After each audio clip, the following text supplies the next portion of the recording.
पुष्पांजलिं वाष्पवारी परिपूर्णं लोचन नमत राक्षसांतकम्।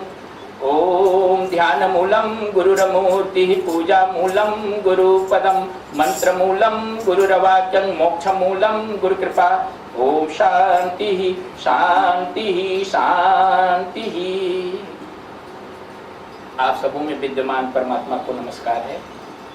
आज दिनांक 10 मई 2012 के संध्या सत्संग में हम लोग श्री गुरुदेव स्वामी ज्योतिर्मयानंद जी महाराज के दोनी आश्रम में एकत्रित हैं और आज के दिन हम लोग श्री रामचरितमानस की चर्चा करेंगे। आज शायद श्री रामचरितमानस का ये अंतिम व्याख्यान है, ये समापन व्याख्यान है। इसके पहले हम लोग उत्तरकांड की चर्चा कर रहे थे और आपको याद होगा कि इसके पहले वाले जो सत्संग हुआ था उसमें काकभुसुंडी की कथा आपको बताई गई थी कि काकभुसुंडी जी काग कैसे बने, कौवा कैसे बने। काकभुसुंडी जी ये कथा गरुड़ जी को सुना रहे हैं और इस कथा को शिव जी उमा जी को सुना रही हैं। तो काकभुसुंडी जी स्वयं बता रहे हैं कि किस कारण वो कौवा रूप में आए और वो क्यों इस रूप में रहना चाहते हैं, इसकी व्याख्या इसके विषय में और इसका जो प्रतीकार्थ है इसके विषय में चर्चा हम लोगों ने पिछले सत्संग में की। काकभुसुंडी का प्रकरण अभी आगे अभी भी चलेगा और अभी उत्तरकांड का अंतिम चरण में हम लोग अभी व्याख्यान है। काकभुसुंडी जी को वरदान मिल गया कि वो चिरजीवी रहेंगे। चिरजीवी का मतलब वो जब तक चाहें, पर कल्प दर कल्प सारी सृष्टि समाप्त हो जाएगी लेकिन काकभुसुंडी समाप्त नहीं होगी। वो एक चिरजीवियों में से एक है और वो सतत प्रतीक्षा करते रहते हैं त्रेता युग। त्रेता युग जब जब आता है तो वो अयोध्या में जाते हैं और श्री राम का बाल रूप उनका विशेष इष्ट देव है। श्री राम का बाल रूप, तो बालक रूप में श्री राम की लीला देखते हैं, की क्रीड़ा देखते हैं और बड़े आनंदित होते हैं। इसी प्रकार से एक त्रेता युग में एक प्रसंग है जो रामचरितमानस में है। एक त्रेता युग में जब श्री रामचंद्र अभी बालक रूप में थे, खड़े होकर चल भी नहीं पा रहे थे, तो उनके दर्शन करने के लिए काकभुसुंडी जी अपने आश्रम से आए। लेकिन वहाँ आने पर उन्होंने देखा, उनको मालूम था कि ये राजा दशरथ का घर है और ये बालक राम है, लेकिन उनको संदेह हो गया, उनके मन में एक शंका लगी। उन्होंने देखा कि एक बालक जो है वो घुटनों के बल चल रहा है, मिट्टी खा रहा है, सारे चेहरे में मिट्टी लगाए हुए है और रो रहा है। आम बालकों की तरह ये रो रहा है जैसे सामान्य बच्चे होते हैं। ये भला परम ब्रह्म परमात्मा कैसे हो सकता है, ये कैसे हो सकता है? इनके मन में ऐसी शंका लगी। फिर उन्होंने सोचा कि इनकी परीक्षा ही ले ली जाए कि वास्तव में ये परमात्मा है या सामान्य बालक है। तो काकभुसुंडी जी ने बालक श्री राम की परीक्षा लेने का विचार किया। इसके लिए उन्होंने योजना बनाई अपने मन में और उस योजना के अनुसार बालक राम अपने पिता के राजभवन में घुटनों के बल जहाँ खेल रहे थे उसके नज़दीक आके बैठ गए। काकभुसुंडी कौवा के रूप में बालक अपने नज़दीक कौवा को बैठा हुआ देखा तो बड़ा खुश हुआ और हाथ से पकड़ना चाहा, तो बस ये खुदक के दूर चले गए। रामचंद्र फिर उनकी तरफ बढ़े और ये भी फिर दोबारा इनके पास आ गए, फिर पकड़ना चाहे, फिर ये मुड़ के दूसरी जगह चले। 3-4 बार ऐसा। उसके बाद अंतिम बार जब बालक राम ने काकभुसुंडी यानी कौवा रूपी काकभुसुंडी को पकड़ने के लिए हाथ बढ़ाया तो ये उड़ के दूसरी जगह जाने लगे तो उनको महसूस हुआ कि बालक राम का हाथ बढ़ता हुआ उनके पीठ के पीछे बढ़ रहा है। तो ये महल से निकल के आकाश में जब उड़ गए तो देखा कि वो हाथ इनका पीछा वहाँ भी कर और हमेशा इनके पीछे 2 अंगुल के फासले पर बालक राम का हाथ दिखाई पड़ रहा है और उससे बचने के लिए ये उड़ते गए, देश देशांतर पूरे दुनिया का चक्कर लगाया दुनिया का चक्कर लगाए के लिए फिर जहाँ जहाँ वो जा रहे थे वहाँ वहाँ उन्होंने बालक राम का हाथ लिया। फिर दूसरे लोगों में भी गए, वहाँ भी कई लोगों का चक्कर लगाते लगाते जब जहाँ जहाँ कई लोगों को पार करके गए, लेकिन वो हाथ उनका पीछा करता है और हर बार लगता था कि अब वो हाथ पकड़ लेगा। एक बार जो है उस बालक रूपी राम का हाथ ने काकभुसुंडी को पकड़ लिया और पकड़ के और बालक राम के मुंह में ठूस दिया। कौवा को पकड़ा, काकभुसुंडी जी को पकड़ा और वो हाथ जो राम के से निकला था वो फिर उस बालक जो अयोध्या में खेल रहा है उसके मुंह में ठूस दिया। ज्यों ही राम जी के मुंह में काकभुसुंडी गए तो उन्हें एक बड़ा अलौकिक दृश्य वहाँ देखने, वहाँ उनको अनेक लोक दिखाई पड़ने लगे और उस लोक में ऐसा था कि केवल वो लोक ही नहीं थे, अलग अलग कालखंड भी था, अलग अलग समय भी था। कहीं त्रेता युग चल रहा था, कहीं द्वापर युग चल रहा था, कहीं सतयुग चल रहा था, कहीं लोग निर्मित हो रहे थे, कई लोग नष्ट हो रहे थे, कई लोग बड़े फले फूले थे। दूसरी चीज उनको जो सबसे विचित्र लगी कि हर लोक में, हर जगह, हर सृष्टि में जो उन्होंने देखा राम के मुंह में, हर सृष्टि में अलग अलग प्रकार के नाम रूप की चीजें हैं, लोग अलग, समान अलग, अलग लोक में। लेकिन उन सारे लोकों में श्री रामचंद्र का भी रूप उन्हें दिखाई पड़ा जो एक ही था। चाहे वो द्वापर युग कहीं चल रहा हो, कहीं सतयुग चल रहा हो, कहीं कलयुग चल रहा हो, कहीं लोग विनष्ट हो रहे हो, कहीं लोग उत्पन्न हो रहे हो, कहीं लोग वर्तमान में खूब फला फूला हो, वहाँ अलग अलग नाम रूप की चीजें थी जरूर, लेकिन रामचंद्र जी का जो अस्तित्व था हर लोक में, हर काल में एक समान, एक ही रूप, एक ही प्रकार का था। ये उनको देखने को मिला, जिसके चलते उनको बड़ा रोमांच हुआ और एक विशेष प्रकार का भय उत्पन्न हुआ। जब उनको भय जैसा लगने लगा तब तक उनको ऐसा लगा कि वो जो बालक राम का जो मुंह है वो खिलखिला के हंस रहा है, जैसे बालक हंस रहा है जोर से, और उनके हंसते ही वो मुंह से बाहर आए। जो काकभुसुंडी मुंह के अंदर थे वो मुंह के बाहर आए। मुंह के बाहर आए तो उन्होंने ये देखा कि अभी बालक राम जो पकड़ा था, जिनका हाथ इनको पकड़ा था, और अभी 2 पल हुआ ये हाथ पकड़ा था, अभी महसूस हुआ कि 2 पल ही पकड़ा था। अभी तो मैं यहाँ था, इन्होंने पकड़ लिया, मुंह में डाल लिया और बाहर निकाल दिया। इसमें 2 पल से भी ज्यादा समय नहीं बीता था, लेकिन इनको ये भी याद था कि जब मुंह में हम थे तो हमें पता नहीं कितने कल्पों की, कितने वर्षों की, हजारों वर्षों का अनुभव हो। इस बात से इनको माया, काल और दिक, टाइम और स्पेस का जो भ्रम है, भ्रामक जो सत्ता है, उसका एहसास हुआ। और फिर उन्हें राम की सर्वशक्तिमानता, उनके ब्रह्मत्व का एहसास हुआ कि ये वास्तव में बाल राम जो हमारे सामने हैं ये परब्रह्म परमेश्वर राम है। और उसके बाद उन्होंने राम की प्रार्थना की और उन्होंने कहा कि हमारे मन से माया का जो प्रभाव है उसको आप दूर कर। बालक राम उनके सामने ऐसा लगा कि वो परमेश्वर के रूप में उन्हें आशीर्वाद दे रहे हैं और कह रहे हैं कि अब से आपको माया का स्पर्श नहीं होगा। और ये आशीर्वाद लेकर के और उन्होंने ये देखा कि राम फिर रोने लगे, मतलब बच्चे की तरह, और रोते रोते अपनी माँ के पास भूखे बच्चे की तरह दूध पिलाने का जो है वो जिद करने लगे। और फिर काकभुसुंडी जी राम की महिमा गाते हुए अपने हिमालय के आश्रम में और अन्य पक्षियों के साथ सत्संग करने के लिए चले गए।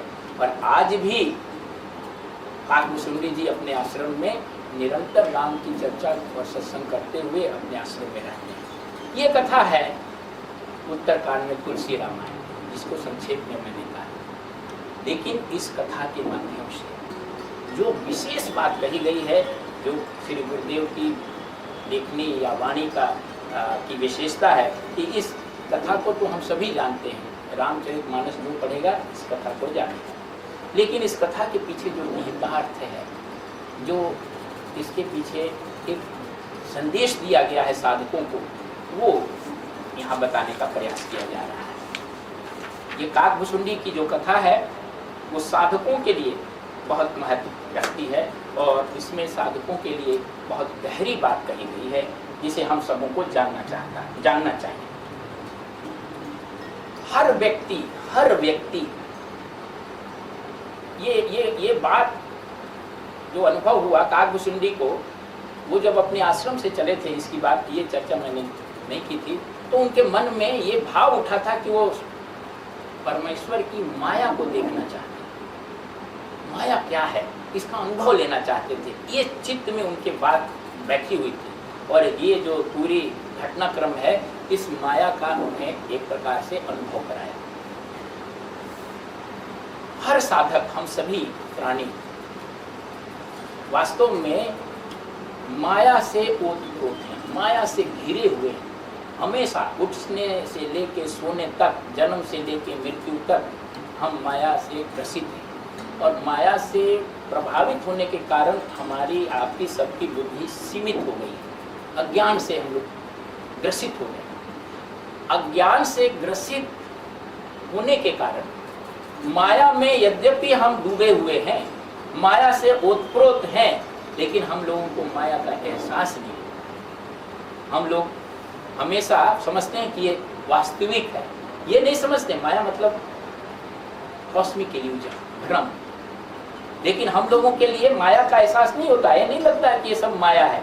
हमारा अपना जन्म, अपना परिवार, अपना घर, अपना धन संपत्ति, समस्याएं, सब वास्तविक लगता है। हम रोते हैं, हंसते हैं, पाने पर प्रसन्न होते हैं, खोने पर दुखी होते हैं, है ये सब माया। लेकिन अज्ञान के कारण हम सभी इस माया से एकदम ऊपर हैं, लगता है कि माया है ही नहीं, ये हमारी अविद्या का प्रतीक है। लेकिन आध्यात्मिक मार्ग पर साधक जैसे जैसे आगे बढ़ता है वैसे वैसे उसे माया का अनुभव होने लगता है। आम व्यक्ति को माया का अनुभव नहीं होता है। आम व्यक्ति तो इसी संसार में जीता है, मरता है। जरा सा गाड़ी में खरोच लग जाती है कि सड़क पर लोग एक दूसरे को गोली तक मार देते हैं। दिल्ली में ऐसे कई इंसिडेंट्स हुए हैं कि मर्डर हो गया है, क्यों भाई, तो गाड़ी से ये रगड़ के चली गई। इतनी वास्तविकता महसूस करते हैं कि इसमें स्क्रैच लग गया तो इतना हानि हो गई कि किसी व्यक्ति का हम प्राण ले लेते हैं। इसका कारण अविद्या, मूल कारण तो अहंकार है और उस अहंकार का कारण अविद्या है। लेकिन हम ये अविद्या के कारण हम ये नहीं समझते हैं कि ये जो सब कुछ घटित हो रहा है ये एक स्वप्न है, माया है। जैसे जैसे व्यक्ति के अंदर ज्ञान जगता है, आध्यात्मिक प्रगति होती है, वैसे वैसे उसे टाइम और स्पेस, दिक और काल की सापेक्षता का एहसास होने लगता है। वो जानने लगता है कि ये रिलेटिव चीज है, वास्तविक नहीं है। काकभुसुंडी को ऐसा लगा जब वो राम के मुंह में थे, तो ऐसा लगा कि वो पता नहीं हजारों सैकड़ों वर्ष जी गए, इस लोक में घूम रहे हैं। और जब राम ने खिलखिला के, राम की हंसी आई राम को और वो मुंह से बाहर आए, तो उन्हें लगा कि अभी तो 2 पल ही हुए हैं, अभी अभी तो राम ने पकड़ा, हम राम का हाथ ने पकड़ा और हमें मुंह में डाला, वो हंस दिए और हम मुंह से बाहर आ गए। और ये राम अभी भी घुटने के बल से बैठे हुए हैं। 2 पल में ही यहाँ के संदर्भ में 2 पल बीता और उनका अनुभव हजारों वर्षों का हो गया, जहाँ वो लोकांतर को देखे। ये उनको काल की भ्रामकता का बोध हुआ कि ये जो काल जो है, आपको याद होगा बहुत सारे लोग इसमें जो योग वशिष्ठ की कथा में एक कथा आती है, गाधी की कथा। गाधी एक ब्राह्मण था जिसके मन में माया को जानने की इच्छा जागृत हुई और भगवान विष्णु का वो भक्त था और जंगल में साधना किया करता था। एक दिन वो नहाने के लिए ज्यों ही डुबकी लगाई, अभी डुबकी लगाई और डुबकी से निकला, कितना समय लगता है डुबकी लगाने में और डुबकी से पानी से बाहर निकलने में, इतने समय में उसे 2 जन्म का अनुभव हुआ। ज्यों ही उसने डुबकी लगाई तो उसको ये अनुभव हुआ कि वो एक चंडाल है और उसका नाम कटंजा है, और वो उन्हीं चंडालों के बीच में रहता है, मांस खाता है, और उसका शादी विवाह हुआ है, बाल बच्चे पैदा हो गए हैं, वो बूढ़ा हो गया है। बूढ़ा होने के बाद जो है अकाल पड़ गया, और अकाल पड़ने में सारे लोग मर गए, और वो जो है अपना जान बचाने के लिए घूमता है, बाहर चला जाता है दूसरे जगह में। तो वहाँ वो एक कीरा देश में पहुँच जाता है, याद होगा थोड़ा थोड़ा, बहुत दिन पहले की चर्चा है। और वहाँ कीरा देश में उसने कीरा, अब ये सब डुबकी लगाए हुए गाधी को अनुभव हो रहा है। कीरा देश का राजा उस दिन मरा हुआ था, और राजा मरा हुआ था तो वहाँ की परंपरा ये थी कि राजा का चुनाव करने के लिए हाथी के सूंड में माला डाल दिया जाता था, और वो हाथी घूमते हुए नगर में घूमता था, जिसके गले में वो माला पड़ जाती थी वही राजा मान लिया जाता। वो कटंजा चंडाल जो अपने देश से अकाल के कारण भागा जा रहा था, मैंने जान बचाने के लिए, वो कीरा देश में पहुंच गया और हाथी घूमते घूमते उसके गले में माला डाला, और उसको लोग बड़े धूमधाम से ले आए, और धूमधाम से लेकर उसको राजा बनाया गया, उसको नवाया गया, ये किया गया, राजगद्दी दी गई, और वो 8 वर्षों तक राजा बना रहा कीरा देश का।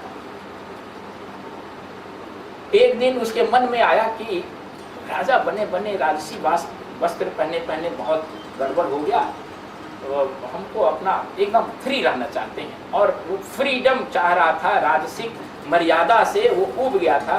तो उसने अपना चंडाल वाला कपड़ा पहन लिया और गुप्त मार्ग से अपने उद्यान में, राजसिक उद्यान में खुले विहार कर रहा था। तो सड़क पर चंडालों की टोली जा रही थी और वो कुछ गा रहे थे, उसको भी वो गाना गाने का मन किया, अपना पुराना गाना याद आ गया, तो ये भी गाने लगा। तो चंडालों की टोली ठहर गई और उसके सरदार ने इसको देख लिया, अब पहचान गया कि अरे ये तो कटंजा है। वो कहने लगा कि अरे कटंजा, यहाँ तुम राजा के दरबार में झाड़ू पोछा लगाते हो, क्या करते हो, यहाँ कैसे हो, बहुत दिन से तुमको देखा नहीं है। और वो कटंजा चंडाल है या हमारा राजा चंडाल है, वो कोठे पर से रानियां देख रही थी, सुन रही थी, और ये रानियों के कान में गया कि जिसको हम लोग राजा बनाए हुए हैं वो अछूत चंडाल है। ये उस जमाने में ऐसा था कि चंडाल के साथ रहने वाले लोग प्रायश्चित करने के लिए, हम थोड़ा भटक गए हैं लेकिन आपको याद दिला देते हैं, प्रायश्चित करने के लिए आग में जल जाया करते थे या बहुत दिन तक भोजन नहीं करते थे। ये उस समय की थी, ये सपने, वो डुबकी लगाए हुए गाधी को सब आ रहा है ये सब बात। और उसने क्या काम किया कि सब रानियां आग में जल गई, उसके बहुत सारे जो उनके साथ रहते थे मंत्री सब आग में जल गए। तो ये राजा भी सोचा कि ये जब सब जल गए तो ये भी आग में जल गए। राजा कटंजा रूपी राजा ज्यों ही ये आग में प्रवेश किया तो डुबकी से बाहर,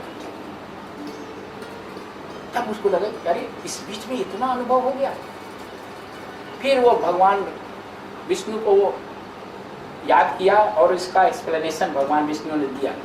सबसे आश्चर्य की बात जो क्या है वो अभी बताते हैं कि वो अपने आश्रम में आ गया। कुछ दिन के बाद वहाँ एक सन्यासी आया जो इतना ज़्यादा कृष्णकाय था, दुबला पतला था कि ऐसा व्यक्ति उसने कभी गाधी ने देखा ही नहीं। तो उस संत से पूछा कि आप इतने दुबले पतले क्यों हैं, आपका शरीर, आपको भोजन नहीं मिला है क्या है, क्यों है? तो उसने बताया कि हाँ हम कीरा देश से आ रहे हैं, यहाँ से उत्तर दिशा में एक कीरा देश है, हम वहाँ पर थे। तो उस देश का राजा एक चंडाल था। बाद में लोगों को मालूम हुआ कि राजा चंडाल है और मैं कीरा देश में रहा। 8 वर्षों तक वो राजा वहाँ बना रहा चंडाल, किसी को पता ही नहीं चला। और हम लोग उस देश में रहे, कई बार हमारा राजा से संयोग संबंध भी हुआ, निकटता भी हुई। तो हमने प्रायश्चित करने के लिए आग में तो नहीं प्रवेश किया है, तक हमने आहार को त्याग दिया तो इसलिए हम, लेकिन ये तो सुन रहा था कि ये तो हमने डुबकी लगाते समय देखी थी, ये सचमुच का कीड़ा देश है क्या कोई? तो पूछा कि कीड़ा देश है कहाँ? आज यहाँ से उत्तर दिशा में कीड़ा देश है।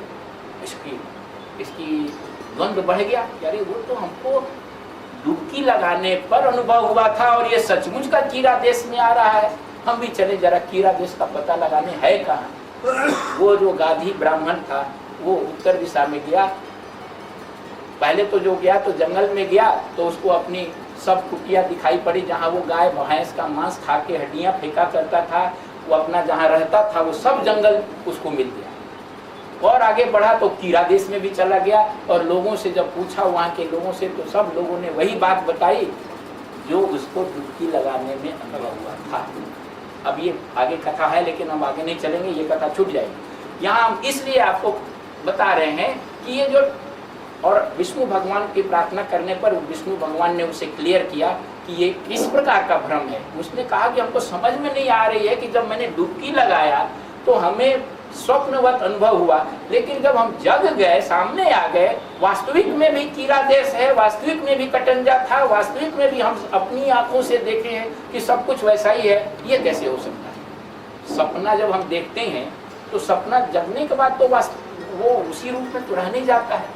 सपना में हमने देखा कि यहाँ पर पहाड़ उग गया है लालबाग, और जगने के बाद भी अगर हम पहाड़ यहाँ देख रहे हैं तब तो आश्चर्य की बात हो गई कि, लेकिन तब विष्णु भगवान ने क्लियर किया कि ये किस प्रकार का माया है, ये हमारे मन भ्रम के कारण इस तरह का अनुभव हुआ करता है। यहाँ यही बात बताई जा रही है। काकभुसुंडी को हजारों वर्षों का अनुभव हो गया, कई लोग देख आए, लेकिन जब वो बाहर मुंह में से बाहर निकले रामचंद्र जी के तो उन्हें लगा कि अभी तो 2 पल ही बीता है। तब उनको ये माया, जो टाइम की, जो रिलेटिव टाइम की भ्रामकता है, इसका एहसास हुआ है। और एक ही लोक में कई लोक स्थित हैं, स्थान की भ्रामकता भी उनका एहसास हुआ है। योग वशिष्ठ में आपको याद होगा राजा पद्म और लीला की कथा है ना। राजा पद्म अभी मरे हैं, लीला सरस्वती देवी से प्रार्थना करती है कि हम जानना चाहते हैं कि हमारे पति कहाँ हैं। तब सरस्वती देवी उनको ले जाती है और राजा पद्म जो हैं वो दूसरी जगह राजा बने बैठे और वहां उनकी आयु 1.5 से अधिक है। अब लीला को समझ में नहीं आ रहा है और लीला के कक्ष के अंदर ही वो दूसरे लोक में पहुंच जाते हैं और लीला को ऐसा लगता है कि मैं उड़ते हुए कितना समय से उड़ रही हूँ और एक लोक को पार करके दूसरे लोक में पहुंच गई हूँ। तो ये काल और स्थान की भ्रामकता को बताने वाली ये कथा है। ये